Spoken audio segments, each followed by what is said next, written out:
Hello बच्चों, लिखते हैं 10 मिनट का डिक्टेशन 80 शब्द प्रति मिनट की गति से। Ready, start. पिछले दिनों ईरान के बारे में यह खबर आई कि वहाँ लंबे समय से चल रहे हिजाब विरोधी आंदोलन को देखते हुए नैतिकता पुलिस को ही भंग कर दिया गया है। इसे हिजाब विरोधी आंदोलन की बड़ी जीत बताया गया। अगर यह खबर सच होती तो लड़कियों महिलाओं के लिए हिजाब की अनिवार्यता का नियम भी खत्म हो जाता और वे बगैर हिजाब के सड़कों बाजारों में चलती फिरती। लेकिन हकीकत में ऐसा नहीं है। अब भी ईरान में लड़कियां हिजाब के विरोध में सड़कों पर हैं। हिजाब ना ओढ़ने पर स्कूल कॉलेजों से लड़कियों को अब भी बाहर कर दिया जा रहा है। यानी ना वहाँ स्थिति में कोई बदलाव आया है, ना ही सरकार के तेवर में। फिर सरकार द्वारा नैतिकता पुलिस को हटा देने की झूठी खबर क्यों फैलाई गई? यह क्यों ना माना जाए कि ईरान की जनता को धोखा देने के लिए और दुनिया की आँखों में धूल झोंकने के लिए सुनियोजित तरीके से यह खबर फैलाई गई। इसके पीछे की मंशा शायद यह रही हो कि इससे ईरान की लड़कियों को दुनिया भर से मिल रहे जन समर्थन का सिलसिला रुक जाएगा और सरकार की बदनामी नहीं होगी। पैरा, लेकिन ईरान की साहसी लड़कियों की तारीफ करनी चाहिए जिन्होंने हिजाब के खिलाफ अपनी लड़ाई छोड़ी नहीं है। कई जगह तो सिर्फ हिजाब नहीं, वे कट्टरपंथी तानाशाही सरकार से गद्दी छोड़ने की मांग करते हुए भी सड़कों पर हैं और इनके पक्ष में आवाज उठाने वाले सिर्फ दुनिया भर के समतावादी और मानवतावादी ही नहीं हैं। खुद ईरान में माहौल उत्साहित करने वाला है। सड़कों पर उतरी लड़कियों के पक्ष में घर में बंद महिलाओं का ही नहीं, कमोबेश कुछ पुरुषों का भी समर्थन है। ईरान की कट्टर बर्बर और नारी विरोधी सरकार के खिलाफ लंबे समय से चल रहा यह आंदोलन हैरान और प्रभावित करता है। अनेक आंदोलनकारी लड़कियों के खिलाफ कार्रवाई हुई है। कुछ को तो अपनी जान भी गंवानी पड़ी है। इसके बावजूद यह लड़ाई न केवल जारी है बल्कि इसके जल्दी खत्म होने की भी कोई उम्मीद नहीं है।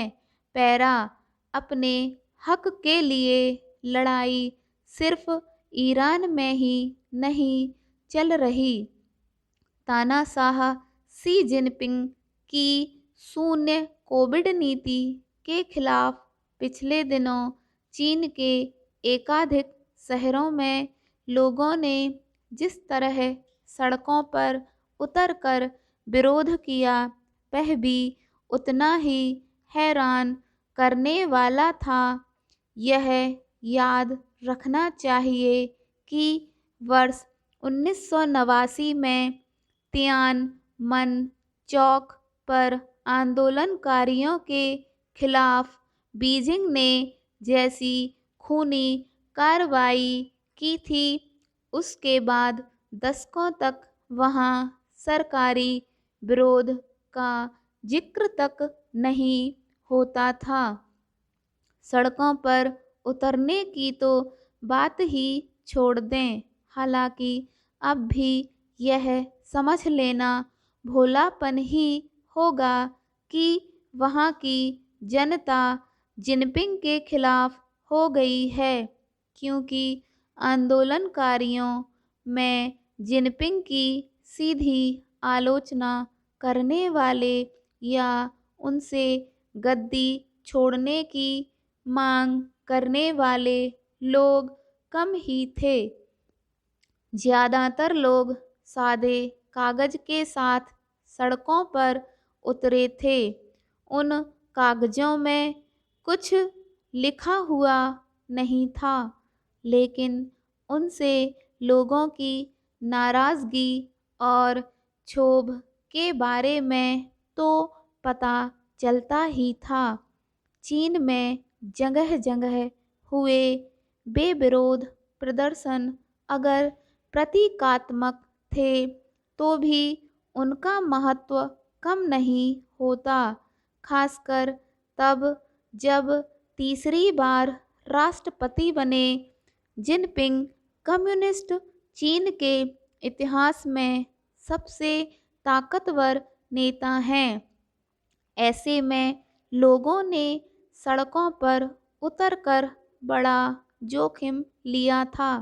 फिर उन विरोध प्रदर्शनों को इसलिए भी सफल मानना चाहिए कि चीन में कुछ जगह शून्य कोविड नीति में छूट दी गई, यानी वहाँ लंबे समय से बंद पड़े बाजार और सड़क खोल दिए गए।